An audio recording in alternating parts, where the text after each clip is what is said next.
Hello दोस्तों, welcome to fair value traders.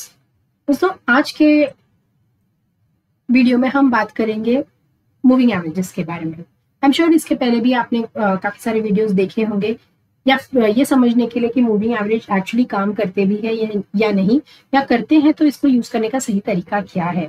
बहुत सारे लोगों का कंफ्यूजन यही रहता है कि करना भी चाहिए या नहीं करना चाहिए मूविंग एवरेज, क्योंकि बहुत सारे लोग आजकल ये कहते हैं कि ये सारे इंडिकेटर्स काम नहीं करते, सब फालतू होते हैं, जो कुछ है सब प्राइस एक्शन है, सो लिक्विडिटी पे मार्केट काम करता है, ये मूविंग एवरेजेस वगैरह काम नहीं करता है। सो ऐसा नहीं है दोस्तों। आपको मैं बता दूं कि जो बिग मनी जिसको हम बोलते हैं जी, और जिनको हम ऑपरेटर बोलते हैं या फिर बिग मनी बोलिए या फिर इंस्टीट्यूशनल इन्वेस्टर्स बोलिए, ये इतना बड़ा कैपिटल लेके मार्केट में आते हैं ना, तो ऐसे में जब वो अपने प्राइस एक्शन के साथ या फिर लिक्विडिटी के साथ, अगर लिक्विडिटी जोन जो हम बोलते हैं उसके साथ आप मूविंग एवरेजेस को कंबाइन करके देखने की कोशिश करते हैं कि क्या उनका जो एनालिसिस है वो एक्चुअली सही है या नहीं। सो ऐसा नहीं है कि ये सारे इंडिकेटर जो है वो सारे सिर्फ रिटेलर्स को कंफ्यूज करने के लिए बनाए गए हैं, ऐसा नहीं है। अगर आप इसको सही तरीके से यूज करें तो आप भी इसका फायदा उठा सकते हैं दोस्तों। ये मैं नहीं कहूंगी कि प्राइस एक्शन जरूरी नहीं है, वो तो it is like god of chart. So अगर आपको मार्केट में टिके रहना है या फिर आपको मार्केट में सक्सेसफुल ट्रेडर या इन्वेस्टर बनना है आने वाले टाइम में, तो ये जरूरी है कि आप अपने प्राइस एक्शन को स्ट्रॉन्ग करें। लेकिन इसका मतलब ये नहीं है कि आप उसमें मूविंग एवरेजेस यूज करना बंद कर दोगे। धीरे धीरे क्या होता है ना, जब भी आप अपना ट्रेडिंग जर्नी शुरू करते हैं, मैं अपनी बात कर लूँ तो जब मैंने शुरू किया था तब मैं डेफिनेटली मूविंग एवरेजेस का सहारा लेती थी, आज भी मैं यूज करती हूँ। लेकिन जो जितना हम चार्ट देखते हैं ना, रोज के रोज आप चार्ट देखते हैं, जैसे मैं रोज बैंक निफ्टी करती हूँ, मैं निफ्टी और बैंक निफ्टी बहुत ज्यादा करती हूँ, तो एक इतना ज्यादा आदत हो जाता है ना वो चार्ट को देख के, तो आप खुद ही अंदाजा मूविंग एवरेजेस के बिना ही आप समझ लेते हो कि कहाँ वो सपोर्ट ले सकता है, कहाँ वो रेजिस्टेंस ले सकता है, ये सारी चीजें। बट इसका मतलब ये नहीं है कि मैं मूविंग एवरेजेस यूज नहीं करती, मैं भी यूज करती हूँ दोस्तों। सो जो कुछ मैं यूज करती हूँ, जिस तरह से मैं यूज करती हूँ, वो ये वीडियो में आप लोगों के साथ शेयर करूंगी दोस्तों। सो वीडियो को एंड तक जरूर देखना, बहुत मजा आने वाला है।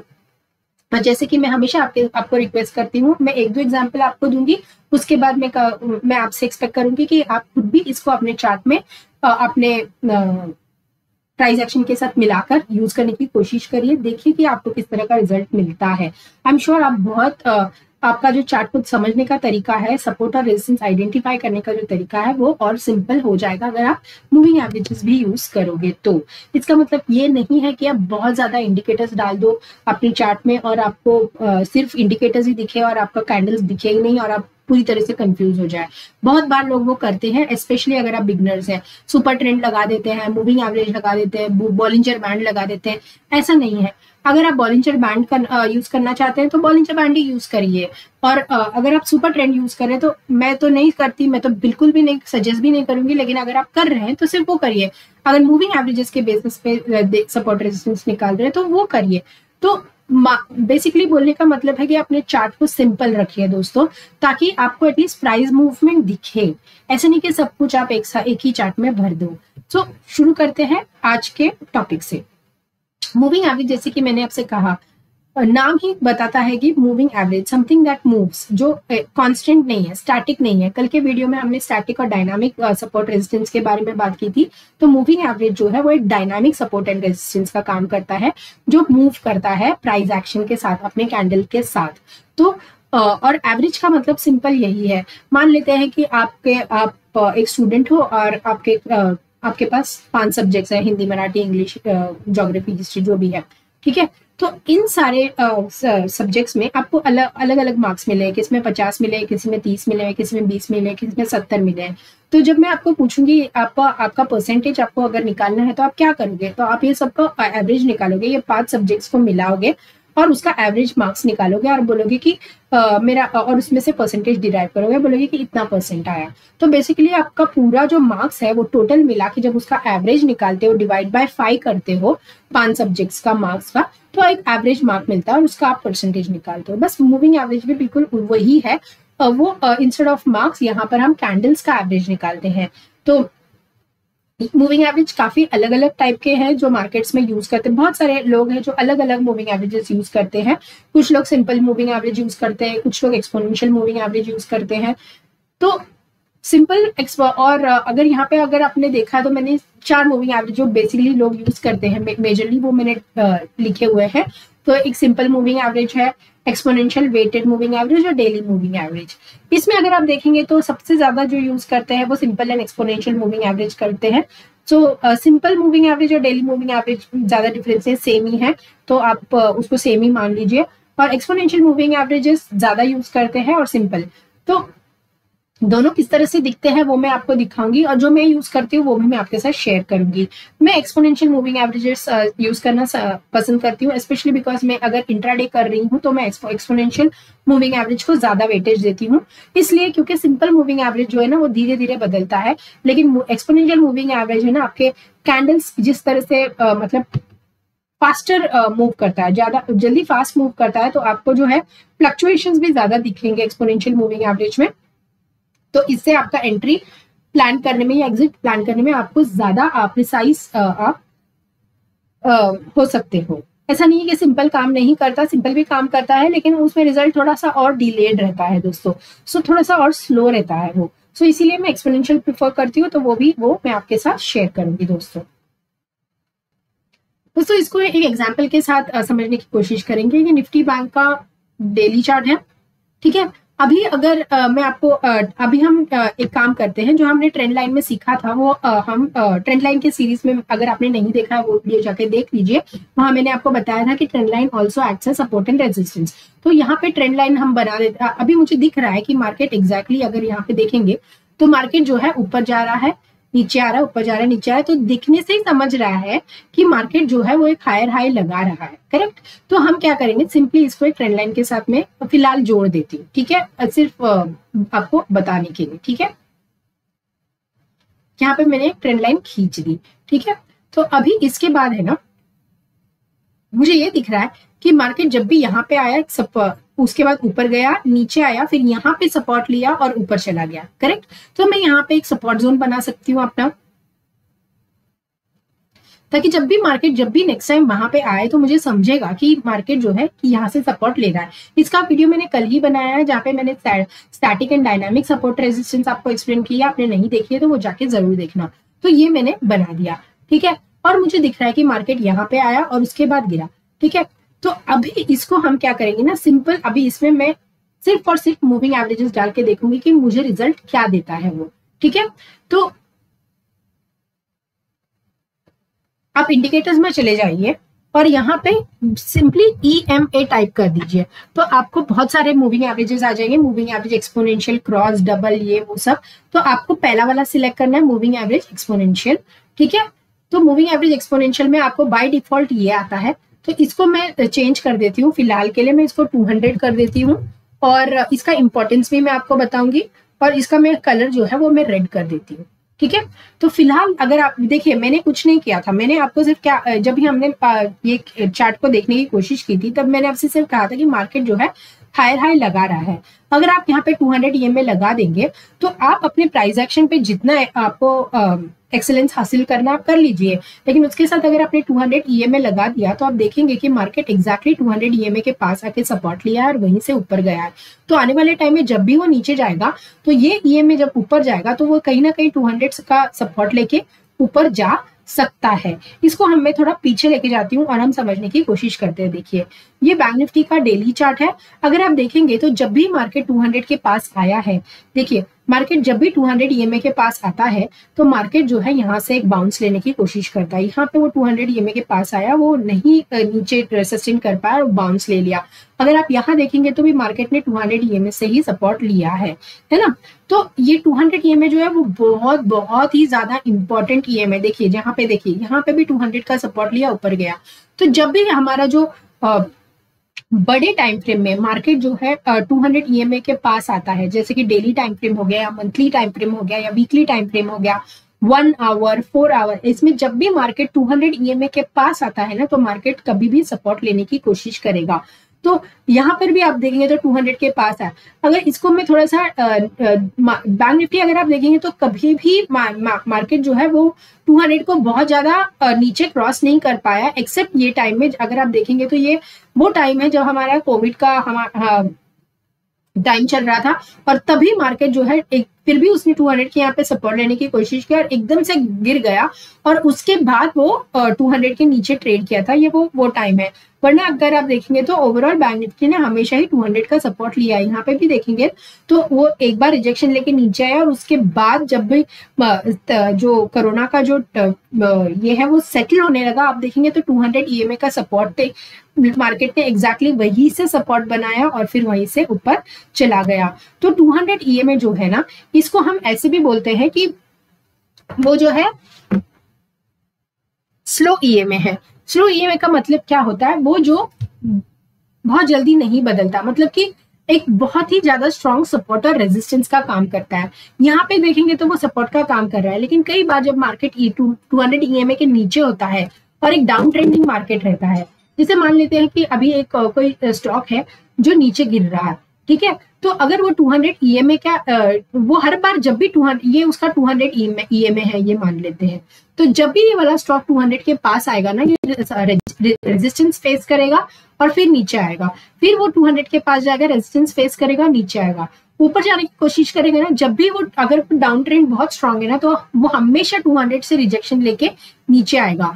और उसी तरीके से अगर मान लेते हैं कि कोई स्टॉक है जो ऊपर जाना है, बहुत स्ट्रांग मोमेंटम है उसमें, तो जब भी वो 200 के नजदीक आएगा, ये उसका 200 ईएमए है मान लेते हैं, तो जब भी वो 200 ईएमए के पास आएगा, वो सपोर्ट लेके ऊपर ही जाने की कोशिश करेगा। तो जो इसको हम क्योंकि वो बहुत ही ज्यादा स्ट्रॉन्ग सपोर्ट और रेजिस्टेंस की काम काम करते हैं।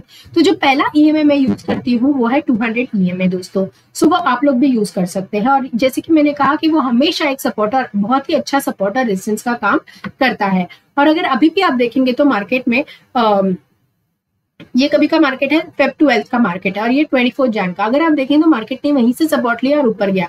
तो आने वाले टाइम में जब भी मार्केट नीचे आएगा, और आप देख रहे हैं कि धीरे धीरे ये 200 ईएमए जो है वो ऊपर की तरफ ही जा रहा है, तो धीरे धीरे ये ऊपर की तरफ जाएगा, और मार्केट जब भी अगर नीचे भी आएगा तो यहीं से सपोर्ट लेगा, लेगा, और मोस्ट लाइकली वो ऊपर ही जाएगा, क्योंकि बैंक निफ्टी का जो स्ट्रेंथ है वो ओवरऑल भी अगर आप देखेंगे तो कोरोना के पहले या कोविड के पहले या कोविड के बाद स्ट्रांग ही रहा है। It is only during that time कि हमने मार्केट में फॉल देखा था। सो ये हमारा स्लो ईएमए जो तो बड़े ईएमए होते हैं, जैसे 200 ईएमए और 100 ईएमए है, और 50 ईएमए अगर बड़े टाइम फ्रेम में आप यूज कर रहे हो तो इसको हम स्लो ईएमए बोलते हैं, जो बहुत ही ज्यादा, जितना स्लो ईएमए उतना ज्यादा स्ट्रॉन्ग सपोर्टर रेजिस्टेंस, इतना याद रखना, ठीक है। तो जितना स्लो ईएमए, मतलब अभी 200 जो है वो स्लो ईएमए है, 100 है वो स्लो ईएमए है, तो जब भी मार्केट उसके नजदीक आएगा तो वो सपोर्ट या रेजिस्टेंस लेने की जरूर कोशिश करेगा। अगर अप ट्रेंड है तो वो सपोर्ट लेगा, डाउन ट्रेंड है तो वहीं से रेजिस्टेंस लेके वो नीचे गिरेगा। इतना क्लियर हो गया। दूसरी बात, इसको हम हमारे इंट्राडे में कैसे यूज करेंगे, देखिए। तो ये हमारा डेली टाइम फ्रेम हो गया, इसको हम थोड़ा सा अभी और छोटा कर देते हैं और इसको हम 15 मिनट्स में लेके चले जाते हैं। तो अगर 15 मिनट्स में अगर आप मार्केट को देखेंगे तो ये 200 ईएमए कितना दूर है ना। तो क्या मैं इसके बेसिस पे ट्रेड प्लान कर सकती हूँ? नहीं, मैं ट्रेड बिल्कुल प्लान नहीं कर सकती, लेकिन मुझे ये 200 ईएमए इतना जरूर बताता है कि मार्केट का मोमेंटम स्ट्रांग है। क्यों? जब तक 200 मूविंग एवरेज के ऊपर है तो anything is considered as strong. Okay, तो अगर आप ट्रेडिंग कर रहे हैं या इन्वेस्टिंग कर रहे हैं तो कोई भी स्टॉक है वो अगर 200 के ऊपर है तो आप इतना समझ लेना कि वो एक स्ट्रॉन्ग ट्रेंडिंग चार्ट है, स्टॉक है, ठीक है। तो ये मुझे इतना तो बताता है कि ये 200 ईएमए की मार्केट का स्ट्रेंथ जो है स्ट्रॉन्ग है। लेकिन इंट्राडे में सिग्नल पकड़ने के लिए या फिर एंट्री और एग्जिट प्लान करने के लिए आप कैसे करोगे वो भी मैं आपको बताऊंगी। तो जिस तरह से 200 एक स्लो ईएमए है, उसी तरीके से एक और ईएमए जो है वो एक और ईएमए हम लगा देंगे, जो कि है, इनफैक्ट मैं 2 ईएमए लगाती हूँ। एक है 200 ईएमए, दूसरा है मेरा 100 ईएमए, तीसरा मेरा 50 ईएमए होगा। इसका कलर चेंज कर देते हैं ताकि हमें अच्छी तरीके से दिखाई दे वो। तो तीनों का कलर मैंने चेंज कर दिया है, ये आपको देखने से ही समझ रहा है। अभी कैंडल देखिए, कैंडल यहाँ पर है, ठीक है। और जो कैंडल से सबसे ज्यादा दूर रहेगा ना, जो ईएमए कैंडल से सबसे ज्यादा दूर रहेगा वो आपका स्लो ईएमए है। वैसे तो आप यहाँ पे चार्ट में भी देख सकते हैं, यहाँ पे दिख जाता है कि कौन सा वाला ईएमए है। तो लेकिन आपको अगर समझना है तो जो कैंडल से सबसे दूर रहता है वो जो है वो सबसे स्लो ईएमए होता है। तो ये आपका 200 ईएमए होगा, और ये आपका 100 ईएमए है, और ये आपका 50 ईएमए है। तो ये तीनों ईएमएस को हम कंसिडर करते हैं स्लो ईएमए। तो मैंने जैसे कहा कि slow EMA will always act as a strong support and resistance. और क्योंकि अगर मार्केट का ट्रेंड अगर आप देखेंगे तो इसको मैं थोड़ा सा नीचे कर देती और जूम इन कर देती हूँ। तो अगर आप देखेंगे कि मार्केट का ट्रेंड बहुत ही ज्यादा स्ट्रॉन्ग है, तो जब भी वो 50 ईएमए के पास आया है उसे सपोर्ट लिया है और ऊपर गया है। यहाँ से मार्केट ने एक बहुत ही ज्यादा स्ट्रॉन्ग डाउनफॉल दी थी। देखिए यहाँ से मार्केट ने एक बहुत ही ज्यादा स्ट्रॉन्ग स्ट्रेंथ वाले कैंडल के साथ मार्केट नीचे गिरा था, लेकिन वो 50 ईएमए का सपोर्ट लेके ऊपर गया, और नेक्स्ट टाइम उसने 100 ईएमए का ही सपोर्ट लेके वो ऊपर गया। तो क्योंकि उसका स्ट्रेंथ बहुत ज्यादा स्ट्रांग है तो वो 50 और 100 ईएमए का सपोर्ट जरूर लेगा। तो जब भी आप अपना एक ट्रेंड लाइन बनाए या फिर सपोर्ट रेजिस्टेंस का जोन बनाए ना, उसको अगर आप अपने ईएमए के साथ कंबाइन कर देंगे ना, तो आपको एक बहुत ही बढ़िया रिजल्ट मिलेगा। अभी मैं आपको एक एग्जाम्पल के साथ बताती हूँ। मान लेते हैं कि हमें ना थोड़े टाइम के लिए इसको ये ईएमएस को हाइड कर देते हैं, ठीक है, हाइड कर दिया। अभी हमारे पास कुछ नहीं है, अभी मैं सिर्फ एक प्रॉपर प्राइस एक्शन के बेसिस पे आपको बताती हूँ।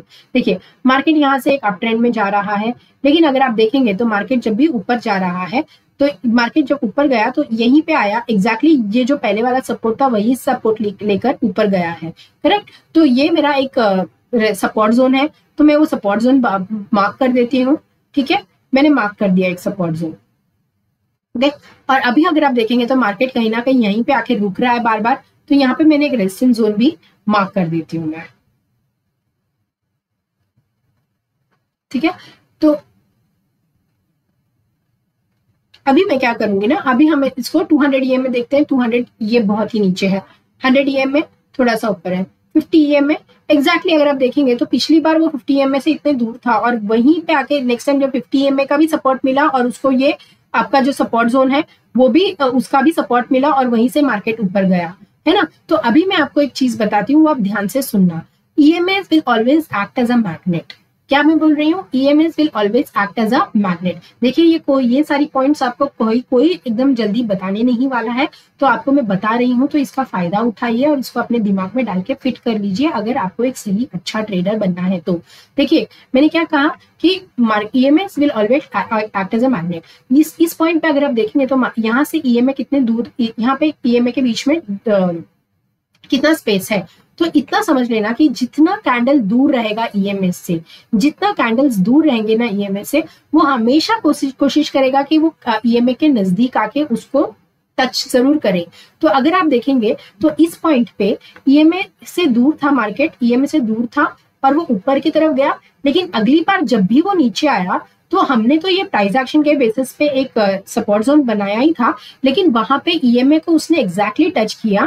तो ये वाला कैंडल्स जो है उसने ईएमए को टच किया और वो फिर से ऊपर चला गया। तो आने वाले टाइम में मान लेते हैं, अभी इसके आगे का डेटा मेरे पास है नहीं, देखिए ये 11 अप्रैल का कैंडल है ना, तो इसके बाद अगर आप देखेंगे तो मार्केट जो है नेक्स्ट हो सकता है कि अगर जब भी मार्केट नीचे आए तो ये ईएमए को टच करके फिर से वो ऊपर की तरफ जाए। तो ये ईएमए जो है वो आपका बहुत ही ज्यादा स्ट्रॉन्ग सपोर्ट का काम करेगा इस केस में, क्योंकि ये एक अप ट्रेंडिंग मार्केट है ना। तो वैसे अभी आपको एंट्री कैसे लेना है, तो इसका मैं आपको एक सिंपल तरीका बताती हूँ जिस तरह से मैं देखती हूँ। मैंने ये 200, 100 और 50 ईएमए सिर्फ और सिर्फ इसलिए यूज किए हैं कि क्योंकि ये बहुत ही ज्यादा ये अप ट्रेंड में स्ट्रॉन्ग सपोर्ट या रेजिस्टेंस का काम करेंगी। ये अप ट्रेंड है तो ये सपोर्ट का काम करेंगी। और जो मैं ईएमए यूज करती हूँ अपने एंट्री प्लान करने के लिए, वो है 9 ईएमए, है ना। तो जब भी मार्केट, अभी देखिए जैसे कि अभी यहाँ पर देख लीजिए, मैं 9 ईएमए यूज करती हूँ, कोई भी टाइम फ्रेम में मैं 9 ईएमए यूज करती हूँ। तो अभी मैं इसको डेली टाइम फ्रेम में आपको बता देती हूँ। तो डेली टाइम फ्रेम में अगर आप देखेंगे तो मार्केट 9 ईएमए से काफी दूर है। देखिए जब भी मार्केट काफी स्ट्रांग था, तो मार्केट जब भी 9 ईएमए के नजदीक आया तो वो ऊपर गया, फिर वो 9 ईएमए का सपोर्ट लिया, और हो सकता है कि ये मूविंग एवरेज है तो वो ऊपर जाएगा, और ये जो कैंडल है ये नीचे आया, तो अगली बार जब भी मार्केट यहाँ पे आएगा तो सपोर्ट लेके ऊपर जाएगा। देखिए ये डेटा, ये हमारे पास एकदम फ्रेश डेटा है, आप इसको फ्रंट टेस्ट भी कर सकते हैं। जब भी मार्केट फ्राइडे को या मंडे को आने वाले टाइम में 2-3 ट्रेडिंग सेशन में आप देख सकते हैं कि मार्केट कहाँ कैसा बिहेव करता है इस ईएमए के पास जब भी आता है। तो ये 9 ईएमए, और मैंने क्या कहा, जब भी मार्केट ये, क्योंकि कैंडल दूर है अभी ईएमए से, तो हो सकता है थोड़े दूर थोड़े और ऊपर जाके फिर से नीचे आए और आने वाले टाइम में वो 9 ईएमए को टच करने के लिए जरूर आएगा। तो उसी तरीके से आप कोई भी टाइम फ्रेम में ले लीजिए, 5 मिनट्स में ले लेते हैं। तो 5 मिनट्स में जब भी क्रॉस ओवर देता है ना ये ईएमए, जब भी ये जो छोटे ईएमए होते हैं, 9 ईएमए को हम फास्ट ईएमए बोलते हैं, और 50 ईएमए, 100 ईएमए, 200 ईएमए इसको स्लो ईएमए बोलते हैं, क्योंकि वो बहुत जल्दी चेंज नहीं होते। तो 9 ईएमए बहुत जल्दी चेंज होता है, क्योंकि वो पिछले सिर्फ 9 कैंडल का एवरेज लेता है, और 200 ईएमए मतलब वो पिछले 200 कैंडल्स का उसने एवरेज मूवमेंट्स ली है। सो अगर आप देखेंगे तो इंट्राडे में जो काम आता है ना, तो ये क्रॉस ओवर जब भी होता है, जब भी 9 ईएमए 50 ईएमए को क्रॉस करता है ना, तो आप इतना समझ लेना कि वो ट्रेंड बहुत ही ज्यादा स्ट्रांग है। मतलब अगर आप इस केस में देखेंगे तो ये 9 ईएमए ने 50 ईएमए को क्रॉस किया है, तो आप ये मान के चलना कि यहाँ से एक डाउन ट्रेंड आने वाला है। तो यहाँ पर आपका दिमाग सिर्फ और सिर्फ सेल साइड में होना चाहिए। आप कोई होप में ट्रेडिंग मत करिए कि नहीं शायद इसके बाद कोई ऊपर हो चला जाए, जब क्रॉसओवर होना होगा। लेकिन फिलहाल इतना अच्छा क्रॉसओवर हुआ है यहाँ पे, तो ट्रेंड डाउन की तरफ ही होगा। और यहाँ पर अगर आप देखेंगे तो 9 ईएमए और 50 ईएमए का क्रॉसओवर ऊपर की तरफ हुआ है, तो आपका जो ध्यान होना चाहिए, जब तक ये 9 ईएमए 50 ईएमए के ऊपर ही है, तब तक आप हर एक सपोर्ट में, देखिए यहाँ पे भी उसने सपोर्ट लिया और वो ऊपर गया, तो आपका जो बाय ऑन डिप्स ही आप प्लान करोगे, सेल ऑन राइज नहीं करोगे। देखिए यहाँ पे भी उसने 9 ईएमए क्रॉस ओवर नहीं दिया, एग्जैक्टली वहीं से सपोर्ट लेके वो ऊपर गया है। तो हर बार आपका जो स्ट्रैटेजी होना चाहिए ना, कि हर एक रेड कैंडल पे आप सिर्फ और सिर्फ बाय का ही प्लान करोगे। तो इस तरीके से आप अपने प्राइस एक्शन के साथ आपके ईएमए को कंबाइन करके देखिए दोस्तों, एक बहुत ही अच्छा रिजल्ट मिलेगा। और जब भी मार्केट साइडवेज में होता है ना, तो कोई भी किसी भी तरह का ईएमए या कुछ भी काम नहीं करता है। तो ये जो इस तरह के जो मार्केट्स होते हैं ना, उसमें आपको आपके ईएमएस को देखना ही नहीं है, इसको बिल्कुल इग्नोर कर देना है। ये साइडवेज मार्केट को एक ना बॉक्स में डाल दीजिए, और जब भी वो बॉक्स का ब्रेकआउट ऊपर या नीचे की तरफ होगा, तो देखिए कि ईएमए का क्रॉसओवर किस तरफ हो रहा है। ऊपर हो रहा है, जैसे कि इस तरफ ऊपर हुआ, तो अभी आपका बाय ऑन डिप्स ही आपका स्ट्रैटेजी होना चाहिए। इतना सिंपल है दोस्तों। देखिए जब तक ईएमए के ऊपर है, मार्केट ऊपर की तरफ ही जा रहा है। और अगर आप इन्वेस्टिंग भी कर रहे हैं, आप लंबे टाइम के लिए भी इन्वेस्ट कर रहे हैं, तो ये बहुत आपको काम आएगा, स्लो ईएमए और फास्ट ईएमए। और देखिए यहाँ पे इतना ह्यूज गैप अप हुआ और ईएमए से कितने दूर चला गया कैंडल। तो जब भी देखेंगे, मैंने जैसे कहा कि EMAs will always act as a magnet. तो देखिए 9 ईएमए को उसको क्रॉस करने में दिक्कत नहीं हुआ, क्रॉस कर दिया उसने। यहाँ पे 9 ईएमए के वो नीचे आ गया, लेकिन 50 ईएमए के पास आते आते अगर आप देखेंगे तो उसने सपोर्ट लिया और वहीं से वो ऊपर गया। हर बार जब भी वो 50 ईएमए के पास आया, सपोर्ट लिया, ऊपर गया। यहाँ पे उसने 100 ईएमए का सपोर्ट लिया, ऊपर गया। तो जैसे कि मैंने कहा, ये बहुत ही ज्यादा इंपॉर्टेंट सपोर्ट, ये जो 3 ईएमएस हैं, 200, 100 और 50, ये आपके बहुत ही बड़े, मतलब आपके बहुत ही अच्छा आपको सपोर्ट और रेजिस्टेंस का काम बताएंगे। और 9 ईएमए आपको एंट्री प्लान करने में हेल्प करेंगे। This is how I see EMAs. अभी एक डाउन ट्रेंडिंग का भी एग्जांपल देखते हैं, उसके बाद आप पर छोड़ूंगी दोस्तों कि आप इसको किस तरह से प्रैक्टिस करते हैं दोस्तों, ठीक है।